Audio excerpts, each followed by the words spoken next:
বালিঝড় ধারাবাহিকের নতুন পর্বে দেখা যায় মেয়ের বিয়ের পরে মহার্ঘকে একটা ফ্ল্যাট গিফট করতে চাইলে ঝোড়ার বাবাকে সরাসরি না করে দিল মহার্ঘ।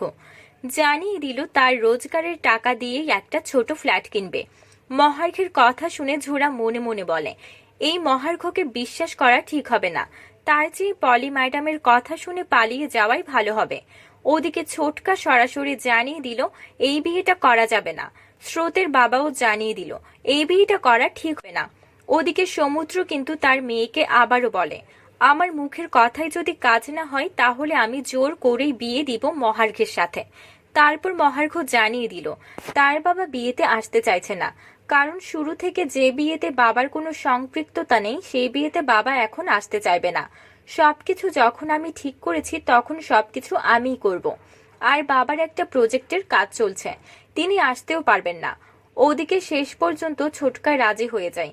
এদিকে ঝোড়াকে সাজাতে পার্লার থেকে লোকজন আসছে। ঝোড়া জানিয়ে দিল কাল থেকে আমি তোমার ইচ্ছে মতো সবকিছু করব। তারপর সমুদ্র জানিয়ে দিল বিয়ের পরে মহার্ঘ ও ঝোড়াকে সুইজারল্যান্ডে হানিমুনে পাঠাবে বলে টিকিট কেটেছে। ওদিকে স্রোতের পরিবারের সবাই অপেক্ষা করছে ঝোড়ার পথ চেয়ে। তাহলে কি ঝোড়া মহার্ঘের সাথে হানিমুন করতে সুইজারল্যান্ডে যাবে, নাকি স্রোতের কাছে ছুটে যাবে? বন্ধুরা, তোমরা কোনটা চাও?